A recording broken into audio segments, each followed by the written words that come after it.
여러분의 계좌는 아직도 파란불이십니까? 저희가 빨갛게 바꿔드리겠습니다. 손실극복 프로젝트 나오미꽃 따라와. 네, 자 이제 차곡차곡 빨간불이 쌓여가고 있는 국내 시장인 것 같습니다. 맞아요. 오늘도 어찌됐든지 간에 코스피 빨간색 그리고 코스닥 빨간색으로 마감을 했습니다. 네, 사실 오늘이 옵션 만기일이었거든요. 그쵸. 그럼에도 불구하고 탄력을 잃지 않는 모습이었고요. 네. 뭐 뉴욕에서 불어온 훈풍이라든지 지표 호재에 조금 더 강하게 반응하는 것 같았습니다. 네, 뭐 전체적으로 시장 보면은 뭐 섹터별로 그리고 셀트리온 형제들 막 합병 얘기 막 이러면서 제약바이오가 강했고요. 또 우리나라의 또 하나의 축이죠. 반도체 소부장 쪽에서도 강세 흐름이 나왔던 오늘입니다. 자, 오늘 같은 날 여러분들의 종목은 어떠셨습니까? 지금부터 저희 믿고 따라오시면서 같이 빨간 맛 보시길 바라겠습니다. 네. 자, 그럼 오늘 함께 해주실 두 분 소개해 드릴게요. 토마토 투자클럽의 최병훈 전문가님, 그리고 프레스티지 경영전략연구소의 반종민 소장님 함께 하겠습니다. 두 분 안녕하세요. 안녕하십니까. 반갑습니다. 예. 자, 오늘도 두 분과 함께 종목 진단 달려가 볼 텐데요. 네. 지난주에 워낙에 우리 손절 파티, 손절 파티가 벌어지면서 네. 우리 반종민 소장님이 많이 기운이 빠져서 돌아가셨기 때문에 맞아요. 오늘만큼은 조금 더 즐거운 진단을 많이 전해드릴 수 있었으면 좋겠습니다. 그래야 될 텐데. 맞아요. 여러분들의 종목들 지금부터 올려주시면 되거든요. 네. 채팅창에 남겨주시고요. 전화 상담 기다리고 있겠습니다. 02-325-8200번, 325-8200번으로 전화 주시면 되겠습니다. 네, 오늘도 100분이 넘게 저희와 함께 해주고 계십니다. 좋습니다. 네, 감사드리고요. 네. 우리 HK님께서 무대 의상 같다라고 오늘 저한테 의상이 그러시는데. 예. 화면에 좀 더 이렇게 화려하게 나오네요. 그렇습니다. 반짝이 의상처럼. 심지어 이거는 빌려준 의상이 아니라 제 의상이라는 거. 그러니까 내일은 진짜 반짝이를 입을 거라는 거. 그렇죠. 이제 반짝이를 입다 보면 이 정도는 굉장히 약하게 느껴집니다. 그럴 수 있네요. 이러고서 그냥 걸어 다니고 있습니다. 좋네요. 그리고 체이서 무님께서는 네. 종목을 또 올려주셨습니다. 오늘도 시그네틱스. 굉장히 자세히 올려주셨네요. 그리고 보라맨코 좋아하시는 한강님도 함께 해주고 계시고요. 파이팅 하시고요. 예, 우리 정규황님, 그리고 이진님, 그리고 꽃미남 손팀님께서도 네. 오늘 저를 또 얘기를 또 해주십니다. 감사합니다. 좋습니다. 예. 4989님께서 오늘은 진단받을 수 있을까요? 라고 하셨는데 지금 바로 남겨주세요. 저희 네. 지금 남겨주실수록 빠르게 남겨주실수록 종목 상담 받으실 수 있는 가능성도 놀라간다라는 점 네. 체크하시면 되겠습니다. 네, 그러면은요, 여러분께서 계속 이렇게 종목을 올려주시는 동안, 네. 저희는 사전 접수 종목을 하면서 한번 해보겠습니다. 첫 번째, 네. 이 종목을 두 분이서 나눠서 해주시는 건데요.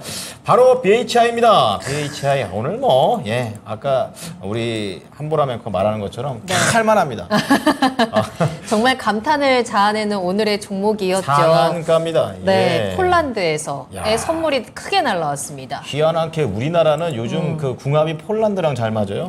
유럽에서. 그런 것 같네요. 그렇습니다. 폴란드 쪽에 그 높으신 분들께서 우리나라의 물건들을 굉장히 좋게 보신다. 그래서 BHI입니다. 6,800원에 20%. 와. 야, 수익이 무려 저 언제 사신 겁니까? 그러게요. 저 뒤에 동그라미 쳐준 저기에. 1년 전에 하셨구나. 버티셨더니 드디어 60% 이상의 강력한 수익을 내고 계십니다. 4337님께서 올려주신 건데, 그때는 이 원자 SMR, 소형 원자, 이쪽 원자로가 관련해서 관련주로 매수를 하셨다. 이렇게 네. 얘기하셨고, 한 번 매도 타이밍을 놓치고, 원치 않는 보유를 하신 다음에, 오늘의 뉴스를 보면서 파급력이 궁금하다. 네, 이거 네. 2, 3년 장기 보유 가능할까? 목표가는 이러십니다.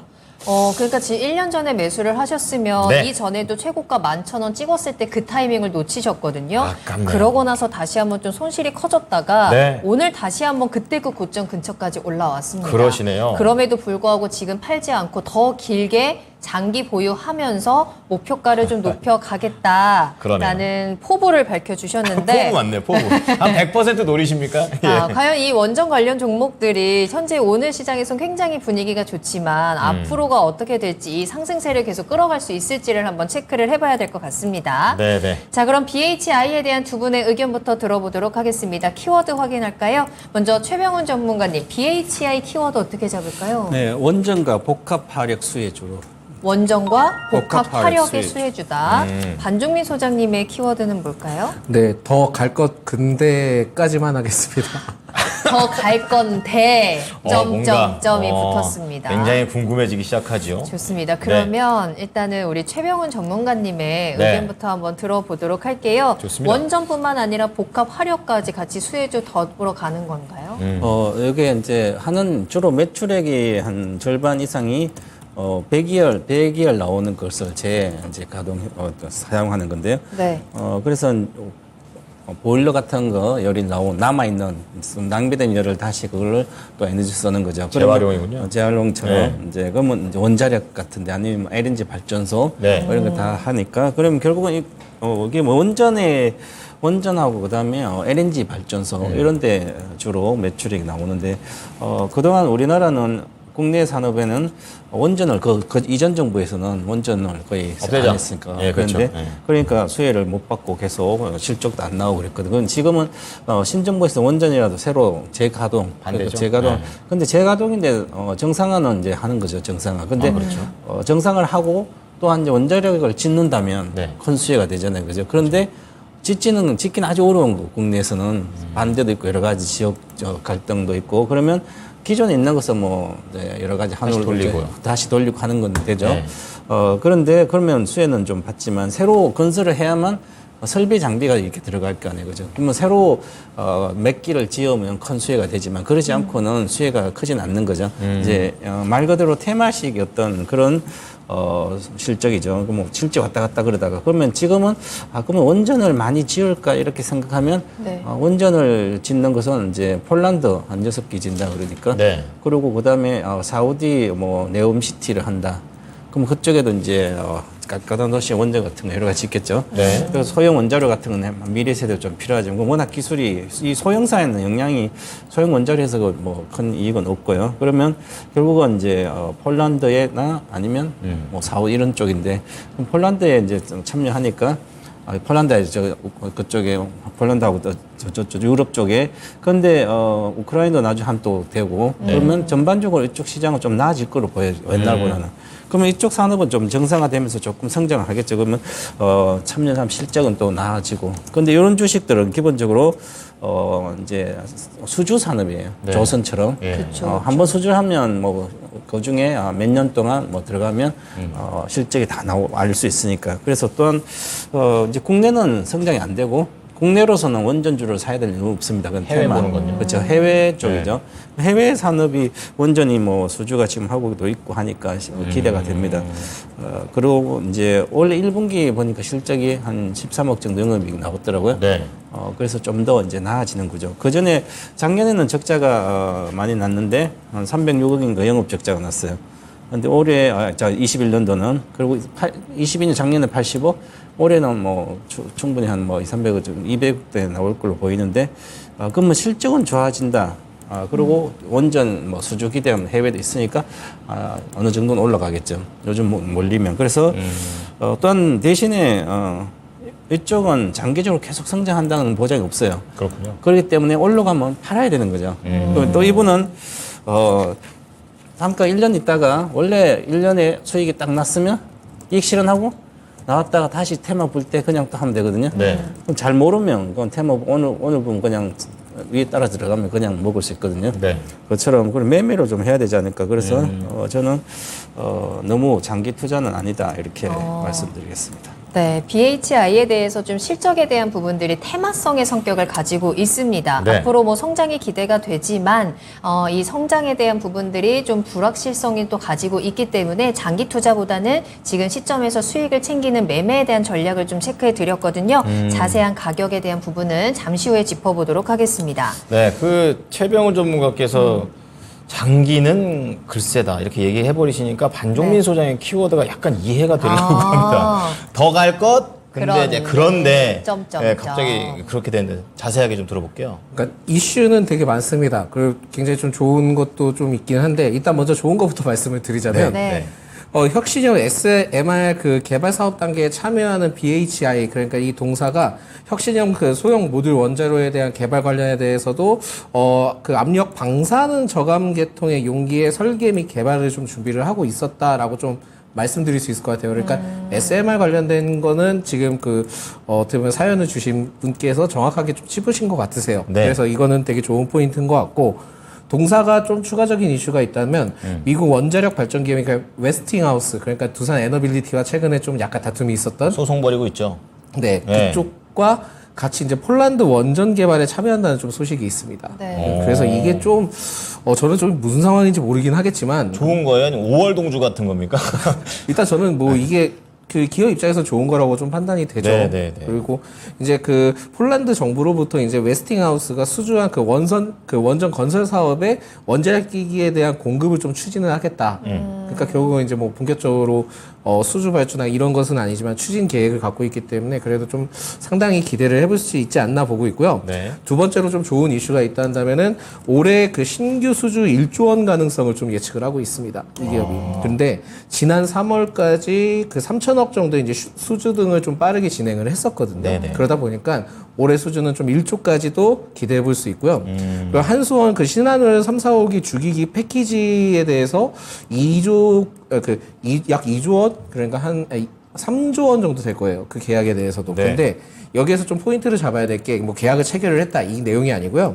동사가 이제 과거 신고리 5, 6호기에 대해서 보조기기를 좀 납품한 바가 있었습니다. 아, 레퍼런스가 네. 있군요.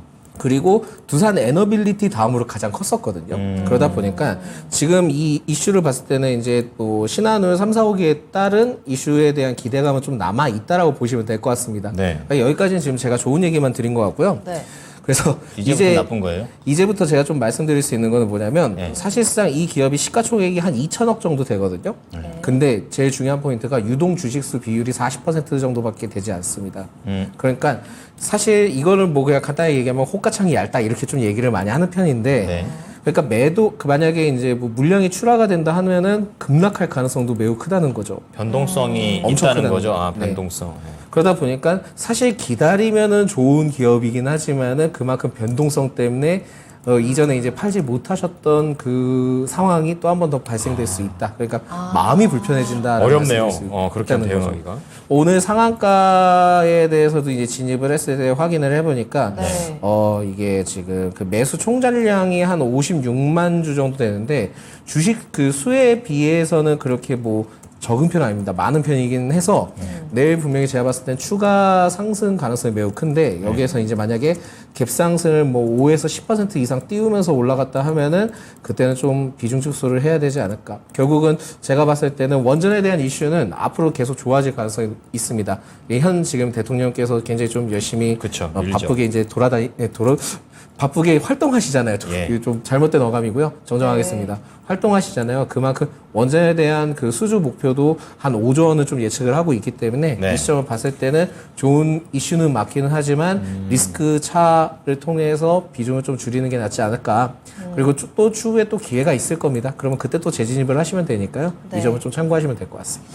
이미 한 번에 큰 변동성을 겪으셨었기 때문에 그렇죠. 네. 그 변동성을 또 한 번 당하기보다는 지금 좀 안전한 투자에 대한 조언을 또 함께 드리고 있는데요. 추가적으로 궁금한 게 있습니다. 또 이 BHI가 SMR 관련주의 좀 대장주로서도 좀 뽑히고 있는데 그렇다면 앞으로 이 SMR 시장에 대해서는 어느 정도의 성장성을 가지고 있는지가 좀 궁금하거든요, 전문가님. 소형 원자로는 엄청난 기술이거든요. 이게 상업화가 하고 대중화가 된다는 것은 물론 장기적으로 가능하지만 그걸 기대하고 주식을 사기는 뭐안 되는 거죠. 왜냐하면 실적이 이제 기다리는 이제 우리가 장기 투자를 해도 네. 산업이 성장해서 장기 투자하면 어느 정도 지나서 한 몇 년 지나면 확실히 실적이 나와야 됩니다. 그래야만 투자라는 게 해서 기다려서 그 이후 계속 갈 수 있는데 그러지 않고 그냥 새로운 기술을 가지고 주로 발전하면 테마치로 움직였다가 계속 실적이 안 나오기 때문에 또 제자리 갔다 올라갔다 제자리 늘 그러거든요. 그래서 과거에 우리 뭐 예를 들어서 엔비디아 같은 것도 2011년 이후에 그때도 막 가다가 엄청나게 또 막 빠지기도 하고 그래서 정말 근데 현실화된 거는 이제 실적이 나올 때거든요. 그러면 오랫동안 막 진짜 한 10년 정도 기다리는데 10년 동안 막 기다려서 이 소형 원자로 정말 대중화된다면 다양한 산업에 쓰인다면 엄청난 일이죠, 그죠? 근데 그것을 지금 현재 어떤 근거로도 대중화 상업화는 어렵다 이렇게 봐야 되는 거죠. 기대만 있는 거군요. 그렇죠. 우선. 그러면 네. 그걸로 우리가 테마식이니까 네네. 잠깐 뿌렸다 하니까 뭐 빨리 팔아야 되는 거죠. 올라가면. 그래서 소형주나 뭐 대형주나 이제 무슨 개발하면 사실은 그거는 잠깐 뛰었다 하는 거죠. 예를 들어서 이제 전고체 배터리 같은 것도 보면 그것만 주로 이제 가다가 몇 년 뒤에도 실적이 안 나오니까 그럼 또 다 밑으로 빠지거든요. 네, 네. 그럼 어떻게 기다려야겠어요, 그죠? 그래서 똑같은 예를 들어서 거죠. 양극재 같으면 그 전에 18년도, 19년도는 적자나가 막 그랬거든요. 그런데 공장을 짓고 있으니까 그 기대감을 가지고. 당연히 공장을 지금 1, 2년 뒤엔 당연히 실적 나오잖아요. 그렇죠. 그런데 그런 것은 빠지면 많이 사서 갖고 있어도 되고 집 팔아서 사도 되고 하지만 이 상업화, 대중화가 된다는 보장이 없으니까 네. 그래서 못하는 거죠. 그래서 장기라는 건 아닌 거예요. 네. 이 BHI가 여러 가지 긍정적인 이슈들 가지고 있고 기대감도 있는데 그만큼 불확실성도 좀 크게 가지고 있는 구간이어서 네. 우리 시청자님께서도 이번에는 조금 더 장기적으로 수익을 키워나가겠다라는 전략보다는 지금 시점에서 수익을 좀 빠르게 챙겨보시면 좋을 것 같은데요. 그럼 전문가님 이분 우리 가격 전략을 어떻게 짤까요? 지금 이제 상한가가 갔으니까 오늘 네. 상한가는 그냥 수급으로 올린 거죠. 물론 이제 폴란드 이슈가 있으니까 향후의 실적도 좋아지고 이건 당연한 수순이죠. 그러면 그래도 상한가를 갈 수 있을까 이렇게 보면 이제 사모펀드에서 그냥 50만 원 다 찔러버렸어요. 거래량이 지금 현재 BH는 지금 보면 거래량이 800만 주인데 네. 네. 그 중에서 사모펀드가 산 게 거의 뭐 10% 가까이 되니까 그건 다 찔러버린 거죠. 그럼 사모펀드의 힘으로 52만 올라간 주. 겁니까? 이렇게 그렇죠. 그러면 이 과연 이제 제가 공매도 잔량 얼마인지 확인 안 해봤는데 네. 사모펀드는 이래서 공매도를 쳤다 그러면 오늘 단숨에 이 뉴스를 보니까 이게 큰 뉴스구나. 네. 매도 쳐놨으면 오늘 하루라도 빨리 해소를 해야 되거든요.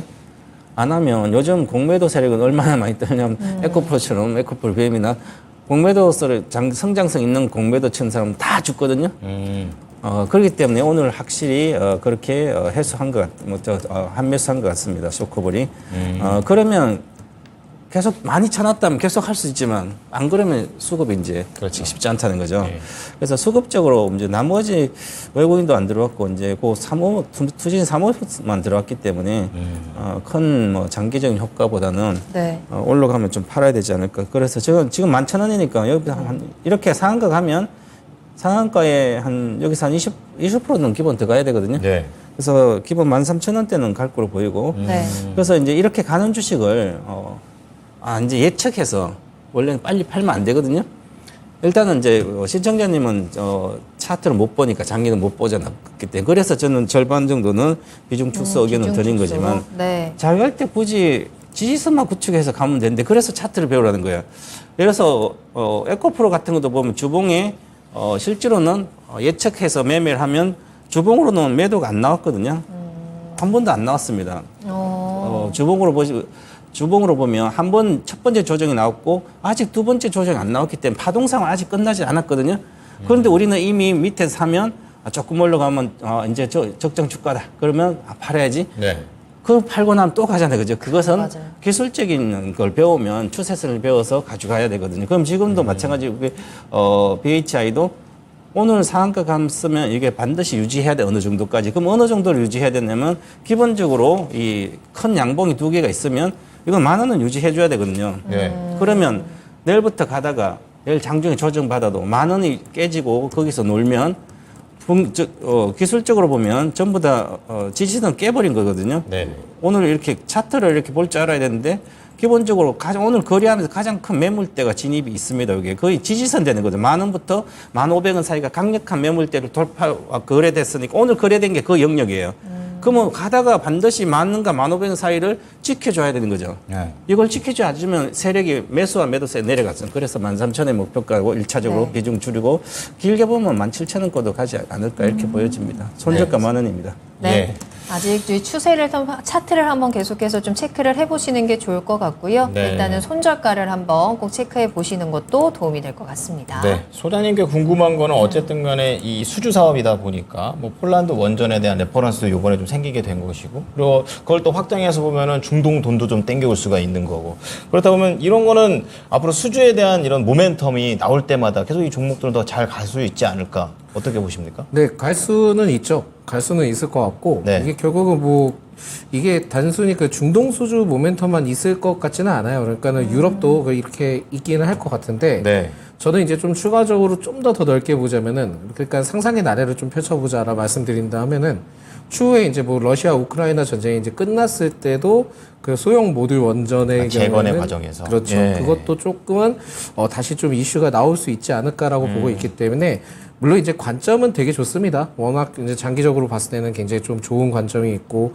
그 중동 쪽에서도 이제 수주를 받을 수 있고 굉장히 좀 여러 가지 관점은 있기는 하지만 그렇다 한다 하더라도 지금 상황이 이렇게 올라가게 된다 하면 예. 사실 누가 봐도 좀 차익 실현을 하고 싶긴 하거든요. 네, 공감합니다. 네, 그리고 그 전환사채 이전에 발행했던 내역들을 보니까 그때 이제 뭐 만약에 이제 추후에 전환가액을 확인해 보니까 한 4,000원대인 거를 보면 예. 만약에 이게 만약 청구권 행사를 한다거나 뭐 추가 상장을 하게 된다 하면은 지금보다는 지금 그때 그 전환을 했던 가격보다는 지금 한 2배 이상 가까이 올랐기 때문에 많이 왔군요. 그 시점이 된다 하면은 그 매도 물량도 나올 가능성이 좀 있기는 합니다. 물론 네. 이제 이거는 가정이긴 하지만 결국은 지금 제일 문제가 되는 것은 시가총액과 유동 주식수가 너무 적다 보니까 이때는 좀 리스크 관리를 하는 게 좋지 않을까라고 좀 생각이 듭니다. 네, 가격은 어떻게 할까요? 일단 비중 축소 의견은 제가 말씀드리고 예. 제가 보기엔 반 정도 줄이시는 게 좋을 것 같고요. 목표가는 일단 저는 좀 보수적으로 잡았습니다. 네. 그러니까 12,000원 그리고 손절가는 1,400원대 되면은 그때는 좀 비중을 줄여보자 말씀드리겠습니다. 네. 자, 오늘의 종목 BHI입니다. 두 분의 의견 정리해드리겠습니다. 똑같으세요? 네. 네. 비중 축소인데 이제 약간 부담을 좀 덜면서 가져가자 이런 관점으로 얘기 좀 해주신 것이고요. 최병훈 전문가께서는 목표가를 13,000원, 손절가 10,000원 잡으셨습니다. 그리고 반종민 소장님 역시 크게 벗어나지는 않고 살짝 보수적인 관점에서 이게 좀 변동성이 크다. 이게 대응하시기가 쉽지가 않으실 것 같다라는 얘기를 하시면서 12,000원, 손절가 1,400원을 제시했습니다.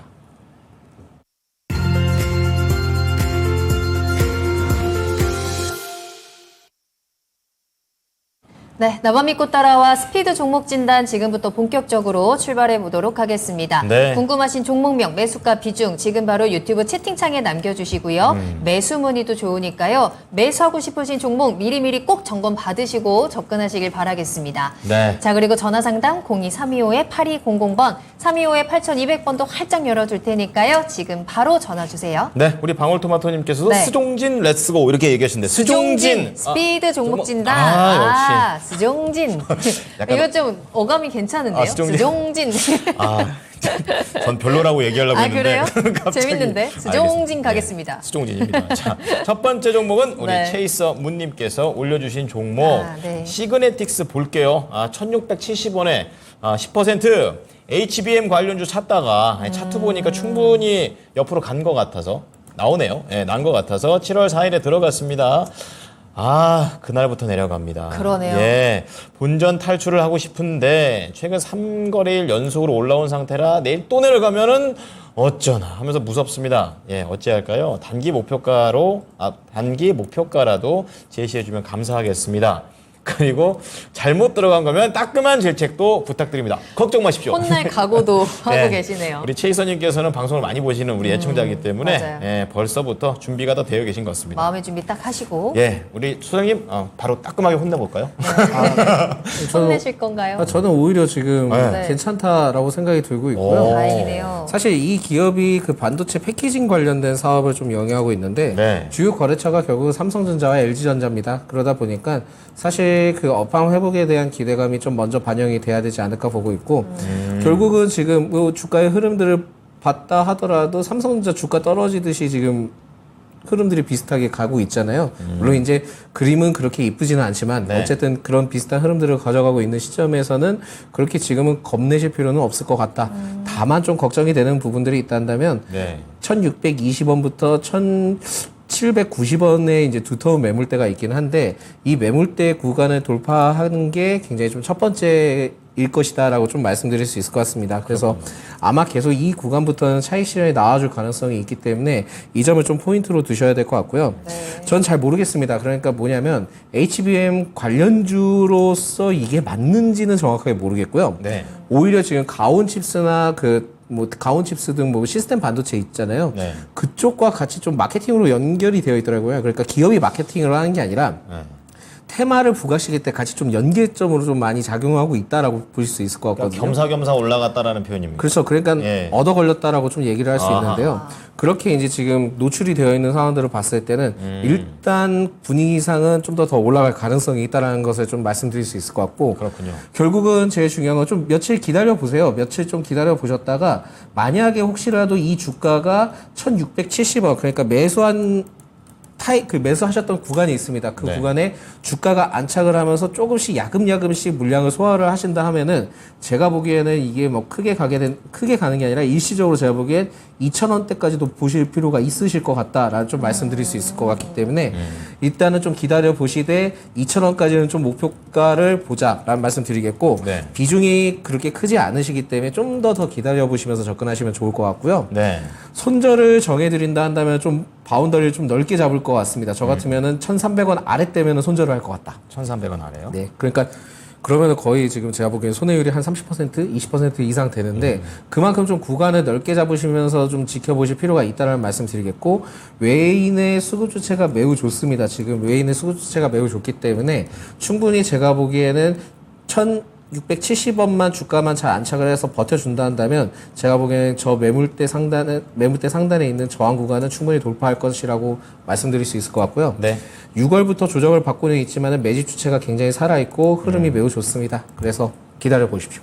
좋습니다. 야, 시그네틱스 걱정하시고 혼날 준비를 하시면서 우리 최이서님 비빔면을 드시고 계셨다고 하는데 깜짝 놀라면서 들으셨습니다. 우선은 네. 매물벽이 있기 때문에 이제 차익 매물이 나올 수 있다는 점 그리고 우선은 보유 목표가 2,000원 보시면서 손절가 1,300원 제시합니다. 네, 저도 혼나고 싶어요라는 댓글들도 많이 올려주고 아, 왜 계시거든요. 그러십니까? 네, 예, 혼내드릴게요. 저희가 또 원하시면 확실하게 혼내드릴 수 있으니까 저희 그런 거 자신 있어요. 맞아요. 예. 궁금하신 종목들 빠르게 네. 남겨주세요. 좋습니다. 자, 다음 종목입니다.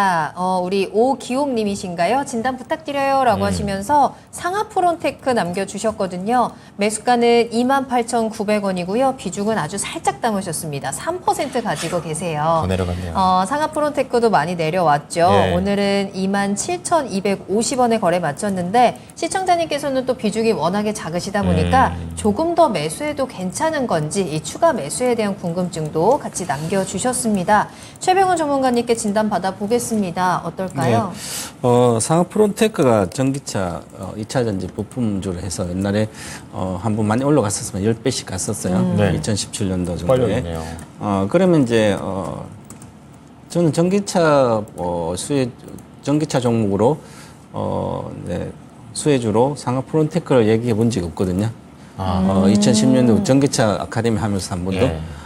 그러면 왜 그러냐면 이게 과연 전기차 핵심적인 소재, 4대 소재가 있잖아요. 그럼 그 안에 핵심적인 종목을 해야 되는데 요거는 이제 우리가 슈퍼 엔지니어링 플라스틱이라고 이제 패키지, 반도체 패키지 할 때 이제 플라스틱이니까 뭐 묶을 때라든지 패키징 포장하는 거예요? 아니 그 아주 얇은 막도 멤브레인도 있고 그렇군요. 그다음에 뭐 2차 전지 할 때 보면 그 안에도 여러 가지 플라스틱 이제 뭐 벨트 비슷한 것처럼 원무 얇은 고무막이나 아니면 플라스틱 막 이런 걸로 뭐 묶고 여러 가지 해서 뭐 프린트 같으면 프린트 벨트도 있거든요. 그 왔다 프린트 갔다 왔다 갔다 거 있잖아요. 그거 안 찢어지게 뭐 잉크도 있고 여러 가지 있으면 네. 그런 이제 주로 하는 거라서 이게 자동차에도 뭐 들어가고 관련된 뭐 여러 가지 들어가는데 그래봤자 늘 비슷해요. 그 산업이 막 진짜 크게 성장하더라도 들어가는 일부만 쓰는 그 사람들만 쓰기 때문에 그래서 항상 매출액이 한 1,500에서 2,000억 여기 나오고 안 나오는 거예요.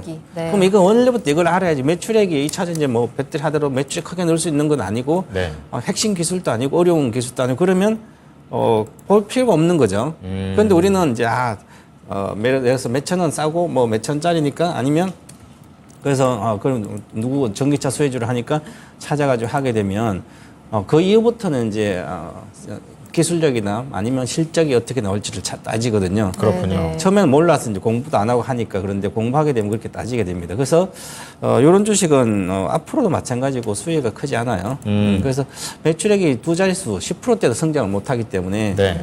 많이 빠졌다고 78,000에 21년도 고가니까 거기서부터 지금 27,000 많이 빠졌죠. 그렇죠. 한 70% 정도 빠졌나요? 그럼 빠졌다고 주식이 가는 게 아니라 물론 어느 정도 올라갈 수는 있겠죠. 네. 그런데 크게 가기가 쉽지 않기 때문에 그래서 이런 종목은 관심을 벗어나야 됩니다. 요 아무거나 막 할 때가 있거든요. 그 사업이 진행되면 네. 산업이 도입할 때는 뭐 말만 해도 가요. 요즘 원래 초에 리튬 가려면 리튬 사업 목적만도 갔거든요. 맞아요. 스쳐도 근데 그래가지고 올라가는 가가지고 그때 고점에 지금까지 안 가고 다 이제 내려갈 일만 남았어요. 1,000원짜리가 많은가 하다 다시 1,000원 오는 거예요. 실적이 안 나오면. 그래서 네. 이런 주식은 관심을 좀 벗어나야 되고요.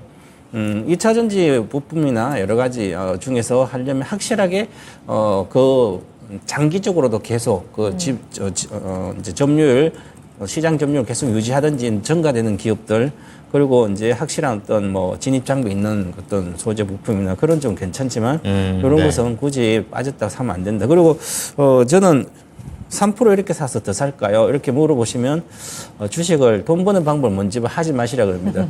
이게 왜냐하면 돈을 벌려고 몰라도 일단은 어느 정도 사놓고 맞아요. 그 사놓고 그 다음에 이제 하다 아니면 3% 하니까 내려온 게 계속해서 사가지고 그러면 적은 돈으로 할 수가 없는 거예요. 그래서 어떤 분들은 400만 원 가지고 500만 원 하는데 종목이 한 10개 정도 되는 분도 있더라고요. 와. 너무 나누는. 그러면서 몇만 원 벌려고. 이거는 돈 버는 방법을 먼저 배워야 된다. 이렇게 저는 네. 매도 본전 오면 매도하고 다른 걸로 갈아타시기 바라겠습니다. 네, 상하프론테크 진단 도와드렸습니다. 살짝 지금 한번 도전을 해보셨는데 매도 타이밍 잡아보셔야 될 것 같고요. 이 상하프론테크가 가지고 있는 산업의 경쟁력이라든지 성장성에 대한 고민을 한번 해보시면 좋을 것 같습니다. 네.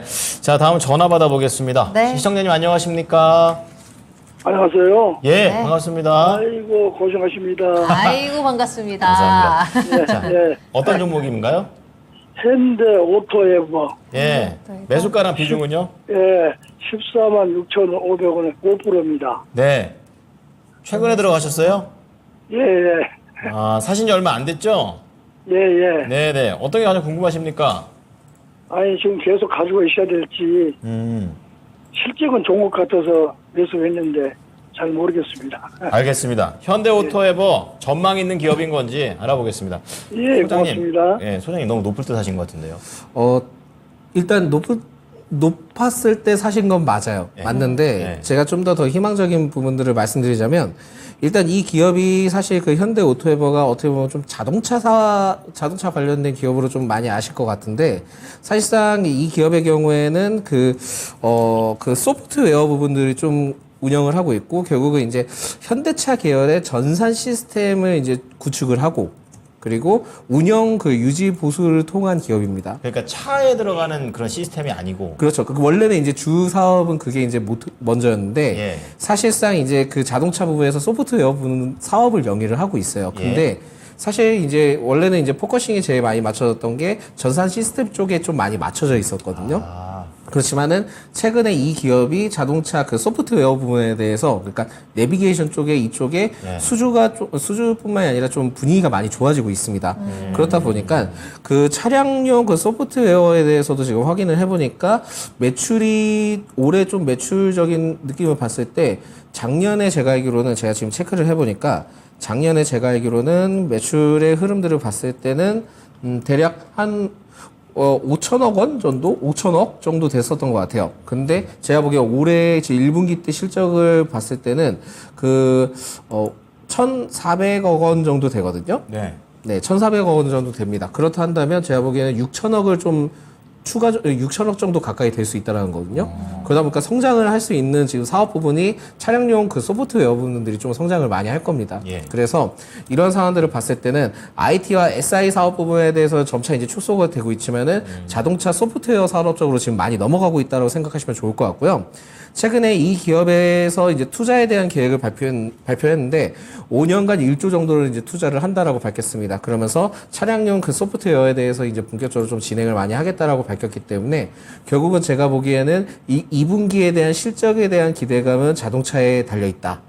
라고 좀 말씀드릴 수 있을 것 같아요. 그래서 지금 현재 흐름들을 봤을 때는 2분기 실적이 좀 굉장히 좀 좋을 것으로 판단이 됩니다. 그렇게 된다 한다면 지금 현 주가에서 지금 사셨던 구간이 그 14만 6,500원인데 제가 보기에는 16만 원까지는 좀 바라보실 필요가 있지 않을까 보고 있습니다. 예. 만약에 그게 좀 불안하다 한다면은 15만 5천 원대 정도를 좀 보실 필요가 있을 것 같은데 최근에 수급 흐름이나 외국인 기관의 순매수에 유입되는 점을 봤을 때는 제가 보기에는 16만 5천 원까지를 좀 볼 필요가 있지 않을까라는 말씀드리고 있고 그것을 좀 목표가로 좀 지정을 해드리겠고요. 사실 지금 증권사 리포트에 대해서 컨센서스나 뭐 목표가를 좀 보니까 18만 원, 17만 5천 원 정도를 좀 제시를 많이 하고 있더라고요. 그러다 보니까 이런 상황들을 봤을 때는 그거보다는 약간 좀 보수적으로 지금 접근하시는 게 좋을 것 같습니다. 그래서 네. 지금 뭐 증권사 리포트도 매우 중요한 시점이긴 하지만은 지금 워낙 좀 가파르게 상승을 하실 때 이제 매수를 들어가셨기 때문에 목표가는 16만 5천 원 제시해드리겠고요. 손절가는 지금 현재 구간에서 좀 타이트하게 잡기에는 좀 무리가 있다 보니까 제가 보기에는 한 13만 원대, 13만 3천 원대 아래 내려오면 그때는 좀 손절을 고려해 보실 필요가 있는데 사실 오히려 그때 이상 아래로 떨어졌을 경우에는 지금 비중이 적기 때문에 그때는 네. 좀 추가 매수를 고려해 보자 말씀드리겠습니다. 네, 시청자님 2분기 실적 괜찮을 것으로 좀 내다보면서 목표가 16만 원 정도, 만약 거기까지 조금 그러시면 15만 5천 원, 그리고 손절가는 13만 3천 원, 여기 손절가인데 그 밑으로 내려가게 되면은 추가 매수도 할 수 있으니까 한번 이 부분들을 한번 대응하시는데 녹여보셨으면 좋겠습니다. 네. 예, 궁금하신 거 해결 좀 되셨어요? 고맙습니다. 마음 도움이 됩니다. 네, 수익 많이 내십시오. 고맙습니다. 예. 네, 고맙습니다. 네, 현대오토에버 진단했습니다. 네, 자 저희 계속해서 상담 이어가겠습니다. 오늘따라 시간 굉장히 빨리 가는 것 같은데요. 벌써 9시 40분이 지나가고 있고요. 예. 궁금하신 내용들 빠르게 남겨주시면 저희 2부에서도 종목 진단 이어가고 특히나 전화 주시면 저희 2부 첫 번째 종목 특별 진단으로 채택되실 수 있거든요. 예. 두 분의 의견 모두 받아보실 수 있는 기회도 놓치지 마시길 바라겠습니다. 네, 자, 이번에 만나볼 종목은요. 이 종목은 아주 큰 종목이죠. 맞아요. SK 하이닉스 해드릴 건데 네. 김진수님께서 매수하신 가격이 어마어마합니다. 58,000원이 매수가시더라고요. 58,000원이요? 네, 저 한참 돌려봤어요. 58,000원에 매수를 하셨고 비중도 40%를 가지고 계십니다. 58,000원이면 꽤 오랫동안 가지고 계셨어요. 이 58,000원이 2019년도, 2018년도 때 가격 아닌가요? 세상에. 그렇죠. 그때부터 시작을 해서 15만 원까지 갔다가 지금 현재는 11만 원까지 다시 한번 SK 하이닉스가 강하게 힘을 내주고 있는 현재 구간인데요. 시청자님께서 비중도 두둑하게 실어 가시면서 지금 투자를 잘 하고 계신 상황이에요. 지금부터는 다시 한번 매도 타이밍을 잡아보도록 하겠습니다. 전망이 궁금합니다라고 하셨는데 최병호 전문가님, 김진수님께서 SK 하이닉스를 아주 장기 투자를 하고 계세요. 잘 어떠신가요? 맞으시겠는데요? 전문가님은 잘 맞겠어요. 메모리 반도체는 네. 장기 네. 투자 종목이 아닙니다.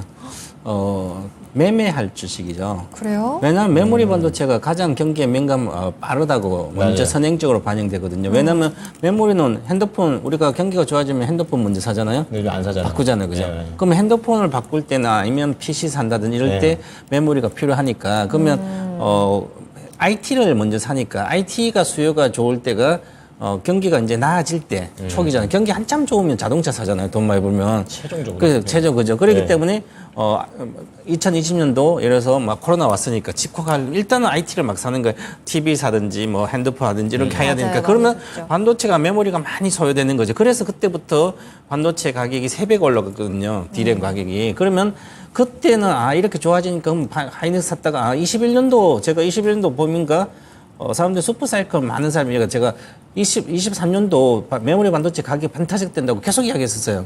근데 아무도 안 믿어요. 그때 주가가 올라갔으니까. 주가가 조금 10만 대 이상 가 있으면 2년 뒤에 판타식 된다 해도 지금 괜찮으니까 사람들이 막 사고 있는 거예요. 그러면 이게 왜 틀리냐면 이제 다 살 사람 다 IT 다 사면 가장 많이 소요되는 게 메모리 IT 쪽인데 그럼 IT가 이제 다 사고 덜 사면 당연히 빠질 거예요. 가격이 정상화되니까. 그래서 반타작 이상 빠졌거든요. 디램 가격이. 네. 그래서 주가도 같이 내려가는 그러면 21년도 고점이잖아요. 그럼 21년도에 조금 늦더라도 팔아야 되는 거죠. 주식이 보면 이제 월봉으로 보면 15만 21년도 3월 15만이거든요. 그러면 저 밑에서 아마 18년도 최저가보다 그 전에 샀을 수도 있고요. 아마 18년도 고점 9만 원 갔다가 5만 원 와서 그럼 저가에 잘 샀어요. 네. 잘 샀으니까 주식은 아주 단순합니다. 그냥 대형주는 50% 가면 100% 안 갈 건 팔면 돼요. 아니면 100% 먹어 저가 대비 한 100% 가면 일단 팔 생각을 해야 되는 거예요. 하이닉스는 늘 그렇습니다. 아니면 3배 가거든요. 그래서 삼성전자도 비슷하지만 그래서 한 2~3배가 가면 저가 대비 몇 년에 저가 대비 가면 팔 생각해야 되는 이것도 거의 3배가 갔기 때문에 그러면 팔아야 되는 거죠. 5만에서 15만이 그죠? 그럼 팔고 나왔었는데 밑에 장기로 앞으로 전망. 지금 뭐 이분도 또 전망을 물어봐요. 그럼 또 들고 가겠다는 거잖아요. 그렇죠. 요즘 뭐 좀 올라왔으니까 하이닉스 좋다 그랬는데 하이닉스가 매출액의 절반이 중국인데 중국의 절반인 매출액이 28%까지 빠졌습니다. 네. 그럼 빠진 것을 미국에서 갖다가 메꿔야 되는데 지금 잘못 메꾸고 있는 거 그러니까 안 좋잖아요. 그럼 중국에 제가 장기 불황 1번 20년처럼 일본처럼 간다고 제가 이야기하고 있거든요. 중국에 1번 20년 가면 중국의 매출은 회복이 안 된다는 거죠. 네. 그러면 미국 가서 해야 됩니다. 그런데 하이닉스는 HBM이 있지만 몇 프로 안 됩니다. 5%대. 이게 HBM은 당장 뭐 AI 서버 만든다고 확 주는 게 아니라 네. 좀 시간이 걸려요. 그렇기 때문에 제가 지난번에 우리 여기 방송을 계속 이 방송 계속 듣고 있었다면 제가 추천해드렸죠. 여기에 금요일 날. 해드려가 목표가 12만 해드렸잖아요. 정확히 12만 갔다 안 가잖아요. 이제 다시 빠질 일만 남았습니다. 다시 10만 이하로 기본적으로 30% 빠지니까 10만 이하로 30%니까 한 5만 빠져야 되겠네요. 그럼 7만 원대 다시 가야 되는 거죠. 아마. 그래서 저는 전략 매도 의견 드리겠고요. 다시 사고 싶으면 만약에 제가 털려가지고 잘 가면 좋겠죠. 그러면 돌파하면서 합니다. 저 위에 12만 이상 안착하면 그때 다 재매수 하면 되잖아요. 지금 5천 차이거든요. 이익 실현하시기 바라겠습니다. 네, SK 하이닉스였습니다. 최병훈 전문가님이 말씀해 주셨던 목표가 지금 다 왔고요. 네. 아직 주가 크게 떨어지지 않고 버티고 있으니까 하락하기 전에 한번 수익을 잘 챙겨 보시기를 조언드렸습니다. 참고해 보시면 되겠습니다. 타이밍 좋네요. 팔 때 바로 이게 딱 바로 연결이 되네요. 맞아, 하루라도 늦었으면 떨어졌을 수 그러게 있어요. 말입니다. 자, 자 다음은 우리 동백꽃 피는 날님께서 네. HD 현대중공업 올려주셨는데요. 129,600원입니다. 조선 6% 좀 잘 가죠. 수익권으로 들어왔는데 목표가를 얼마나 볼까요? 네. 상담해 주십시오. 소장님, 이제 뭐 조선이나 이런 쪽과 관련해서는 뭐 긍정적인 전망들을 좀 많이 하는 것 같은데 어떻습니까? 네, 뭐 최근에 이제 이슈가 나왔던 게 뭐 중국이 뭐 발주량을 1위를 했다라고 얘기를 하는데 그거는 뭐 예전부터 그런 얘기들이 가끔씩 나오기는 합니다. 나오긴 하는데 결국은 나중엔 다시 우리나라가 1등을 했을 경우도 있고 뭐 그렇기 때문에 네. 그 내용은 저는 그렇게 크게 신경을 써야지 원래 정상이긴 한데 그렇게 쓰지는 않는 편이긴 합니다. 여태까지 기록이 좀 그러니까. 그렇죠. 뭐 그리고 워낙 이제 우리나라 쪽에서 좋은 그런 것들이 많으니까 네. 그런 쪽에 많다 보니까는 그래서 좀 어느 정도 더 기대를 하고 있는 입장인데 사실상 이 기업에 대해서는 정말 뭐 잘 아시겠지만은 선박 해양 구조물 그리고 플랜트에 대해서도 뭐 진행을 하고 있는 뭐 기업이긴 하지만 사실 그 최근에 그 LNG 운반선에 대해서 신조 발주에 대한 심리가 굉장히 좀 많이 나타나고 있다 합니다. 그러다 보니까 생각보다 수주가 굉장히 좀 많이 일어나고 있는 상황이다라는 말씀 드리겠고요. 예. 조선과 해양 부분의 그 합쳐 수주 목표가 절반 이상 상반기에 달성을 했다 합니다. 그러다 보니까 하반기 때 이러한 상황들을 봤을 때는 굉장히 좀 재무적으로 많은 그 효과를 얻지 않을까라고 보고 있기 때문에 오히려 지금은 실적을 굉장히 좀 크게 기대를 해볼 수 있지 않을까 보고 있고 그렇군요. 2분기에 대해서는 제가 보기에 영업이익이 흑자로 전환으로 좀 될 가능성이 있기 때문에 네. 오히려 제가 봤을 때는 지금은 좀 더 그 목표 구간을 높게 잡으실 필요가 있지 않을까라고 생각합니다. 예. 좀 기술적 분석으로 좀 말씀드리자 한다면은 지금 그 작년 8월 26일이죠. 예, 8월 26일 때 15만 1,000원대 이렇게 좀 기록을 했는데 이것은 이 고점은 충분히 돌파할 것으로 있을 것으로 좀 보여지고 있기 때문에 그래요. 오히려 지금 상황에서는 좀 밴드를 좀 넓게 잡아서 18만 원까지는 좀 지켜보자라는 말씀 드리겠고요. 네. 물론 이제 여기에서 제일 중요한 부분들은 이제 18만 원이라고 제가 이제 제시는 했지만은 비중이 지금 6%밖에 되지 않으시잖아요. 네. 여기서 그러면 추가 매수해야겠네. 예, 이것만 그 좀 얘기는 안 아니신 거죠? 네, 이것만 좀 안 하셨으면 좋겠습니다. 네네. 그만큼 그 추가 매수에 대한 타이밍은 좀 더 이전에 했었으면 좋았을 거긴 하지만은 늦은 지금은 게 있군요. 조금씩 계단식으로 올라가는 형태거든요. 네네. 그러니까 이러한 대표적인 사례를 봤을 때도 삼성중공업도 지금 이렇게 흘러가고 있잖아요. 그렇죠. 그만큼 삼성중공업도 이렇게 올라가기까지 2년, 3년 정도의 시간이 걸렸습니다. 그러다 보니까 그만큼 비슷하게 흘러갈 가능성이 있고 네. 그 사실상 재무적인 부분들도 많이 개선되면서 흘러가는 거기 때문에 크게 좀 기대를 해볼 수 있겠다라는 말씀 드리겠고요. 4월부터 기관과 외인의 순매수가 계속 유입되는 점을 봤을 때는 이것은 이제 개인 투자가분들을 통해서 주가가 이끄는 것이 아니라 기관과 외인의 수급을 통해서 주가를 이끄는 것이기 때문에 좋네요. 그만큼 이제 앞으로에 대해서 그 어떻게 보면 실적적인 전망이 매우 크게 기대된다는 점을 좀 참고를 하시면서 네. 18만 원까지 목표가를 좀 제시를 해드리겠습니다. 네. 그럼 손절은 알 필요 없습니까? 네, 알 필요 없을 것 같습니다. 알겠습니다. 자, 실적에 대한 긍정적인 기대감, 수급 좋고요. 그렇다고 추가 매수는 약간 늦으신 것 같습니다. 목표가 18만 원 제시해 드릴 테니까요. 수익 많이 내셨으면 좋겠습니다. 네. 자, 저희 상담 바로 이어가겠습니다. 네. 공치님의 종목이고요. 현대제철입니다. 매수가는 33,750원, 딱 오늘 종가이고요. 5% 담으셨어요. 철강주 수출이 조금씩 늘어난다고 하길래 현대제철을 맛보기로 조금 매수를 했습니다. 앞으로 전망이 궁금하고요. 모아가도 되는지 궁금합니다. 라고 남겨주셨어요. 말씀하신 것처럼 하반기에 이제 철강업계가 좀 개선이 될 것이다. 반등이 나올 것이다. 라는 분석들이 나오고 있으면서 조금씩 지금 모아가는 전략을 지금 세우셨는데요. 최병훈 전문가님 어떨까요? 먼저 투자 의견 네. 전략 매도 의견 드리겠습니다. 매도할까요? 이렇게 애널리스트들이 이렇게 분석해 놓습니다. 2분기 실적이 건센서가 좀 잘 나올 거다. 그리고 하반기에 중국의 철강 수요 좀 더 회복할 거다. 네. 지금까지 중국 관련된 수혜를 계속해서 리오프닝되고 하면 중국의 경기가 좀 좋아지고 부양책 있으면 좋아질 거라 해서 이렇게 다들 써놨습니다. 지금까지 다 틀렸습니다. 왜 틀리냐면 중국에 관련된 제조업이 전부 다 빠져서 다른 데로 가고 없는데 중국이 거의 일본보다 더 심각한 침체로 가고 있습니다. 지금 소비자 물가 상승률이 1% 이하고요. 생산자 물가 상승도 1%대고 0.2% 소비자 물가가 최바닥이에요. 그래 그만큼 안 좋다는 거 일본이 그랬잖아요. 그죠? 이걸 큰 그림을 보고 하면 우리도 심각하게 경기에 우리도 특별한 거 좀 빼고는 거의 심각하게 문제가 되고 있습니다. 앞으로. 그러면 철강주는 더 심한 만약에 어제 물가 둔화가 미국에서 확실히 보여줬거든요. 네. 이거 투자 아이디어 내일 아침에 제가 모닝 인사이트에서 해드릴 건데 거기에 대해서 물가가 내려간다는 것은 확실히 내려가고 있잖아요. 그죠? 소비자 물가 확실히 내려가고. 그러면, 안 좋아지고, 정상화되고, 과거에 2019년도 코로나 전후로 물가가 정상화되고, 이미 다른 데는 정상화됐습니다. 네. 우리도 중국은 더 밑에 내려갔고, 그럼 이제 유럽도 하고 미국만 정상화되면, 이제 경기 침체라는 거예요. 과거 19년도, 18년도 돌아가는 거예요. 그러면 현대제철이 18년도, 19년도 가기 얼마나 내려와, 안 갔거든, 코로나 전에. 그런 사태가 나가. 지금 2021년도에 영업이익이 2조 4천억 나오는데 작년에 1조 6천억, 올해는 또 1조 2천억밖에 안 나올 거예요. 1조 4천억. 그럼 내년 더 줄어듭니다. 그래서 지금은 이제 이 현대제철은 뭐 강파나 뭐 여러 가지는 그렇지만 길게 보면 경기에 대한 침체는 직격탄을 맞는 거죠. 그래서 철강주는 물가 둔화되는데 오히려 피해 줍니다. 과거에 21년도 이렇게 실적이 좋았던 거 이런 것은 전부 다 원자재 가격 올라가고 그다음에 철강도 올라가고 공급도 잘 안 되고 막 사고 그래서 실적이 좋은 거 이제는 정상화되기 때문에 다 내려가는 거예요. 그래서 공급 차질이 다 없어지고 했기 때문에 네. 이 종목은 모아갈 필요도 없고요. 관심 버리고 철강 이런 데서는 보지 마시라 그렇게 말씀드리겠습니다. 철강주에 대해서 좀 기대를 가지고 계셨던 시청자분들도 계시는 것 같은데 네네. 지금 타이밍 아직 아닙니다. 현대제철도 오늘 살짝 담으셨는데요. 전략 매도 의견 드렸습니다. 네.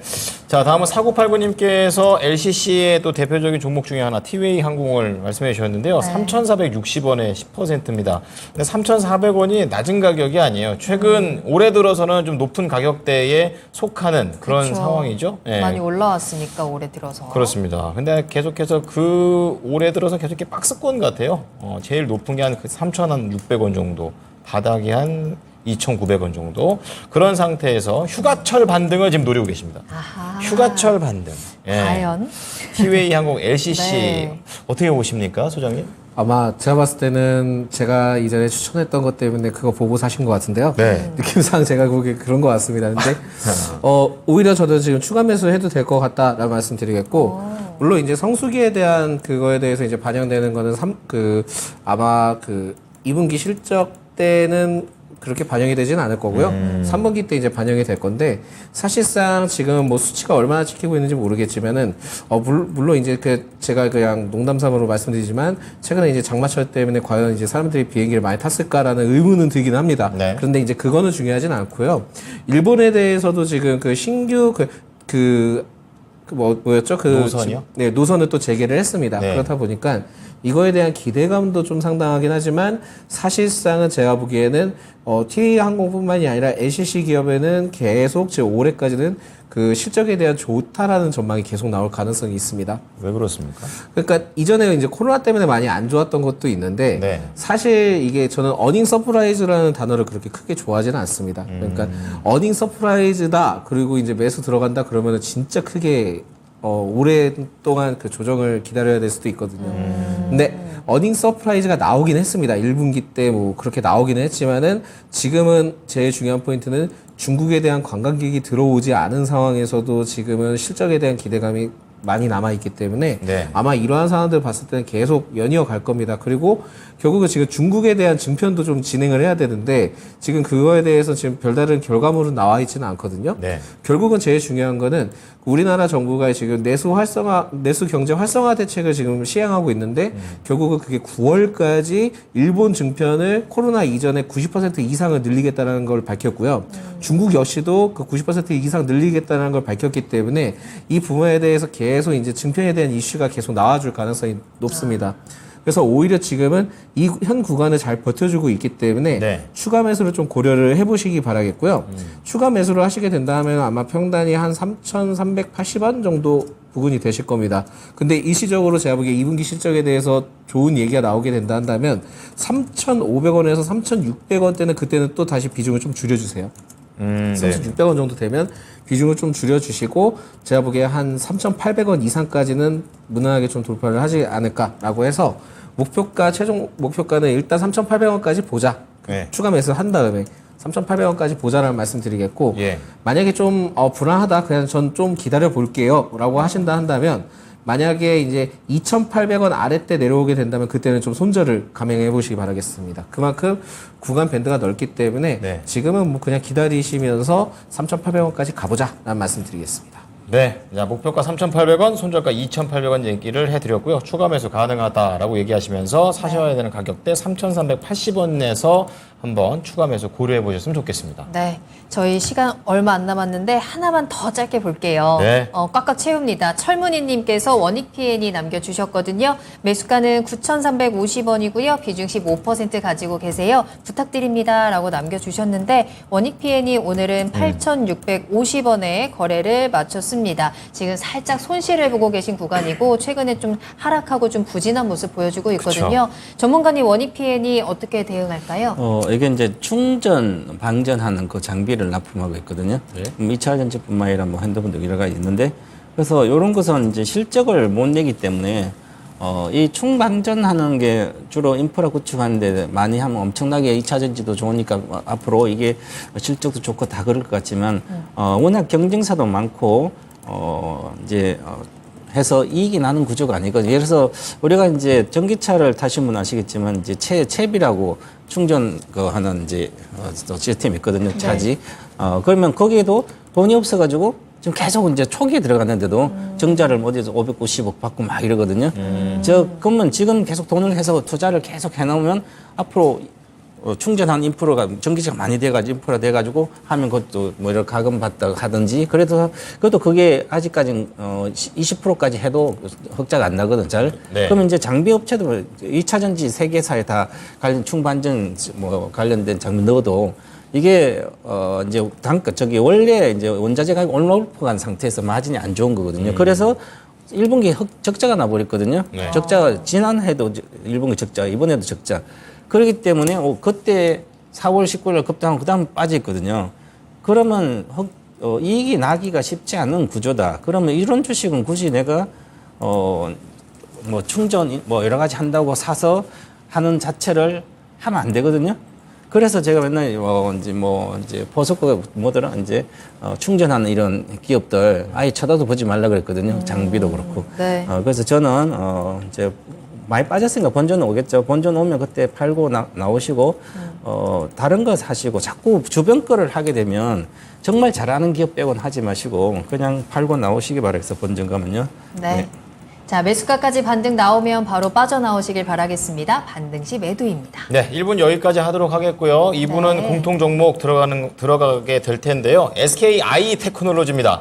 근데 이분 미리 좀 예고하자면 너무 손실이 커요. 맞아요. 여기까지만 얘기를 좀 드리면서 AS 2부에서 이어가겠습니다. 좋습니다. 여러분들 채널 고정해 주시고요. 저희는 잠시 후에 돌아오겠습니다. 계속해서 나만 믿고 따라와.